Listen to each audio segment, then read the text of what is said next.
नमस्कार दोस्तों, स्वागत है आप सबका हमारे चैनल में। तो आज का हमारा विषय है अलंकार।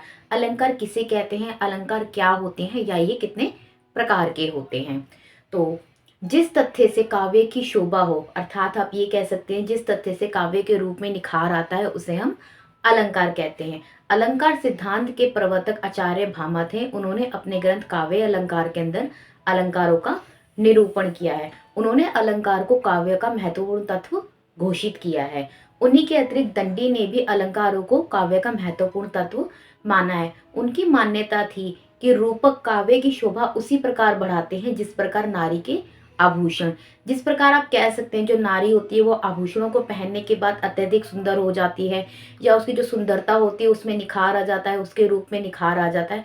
उसी प्रकार जो काव्य होते हैं वो अलंकारों के बिना सुंदर नहीं होते। काव्य अलंकारों के साथ ही सुंदर होते हैं, या उनके रूप में जो निखार होता है वो अलंकारों से ही आता है। दंडी ने अलंकारों को ही अलंकार नहीं माना, बल्कि काव्य की शोभा करके सभी धर्मों को अलंकार घोषित किया है।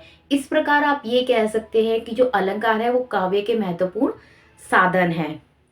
अर्थात आप ये भी कह सकते हैं जो अलंकार है वो काव्य की आत्मा है। मतलब अलंकारों के बिना काव्य का कोई वजूद नहीं है। जिस प्रकार शरीर जो होता है वो आत्मा के बिना उसका कोई वजूद नहीं होता, उसी प्रकार जो काव्य है वो अलंकारों के बिना निर्जीव है। उसके जीवन जो है वो अलंकार ही है।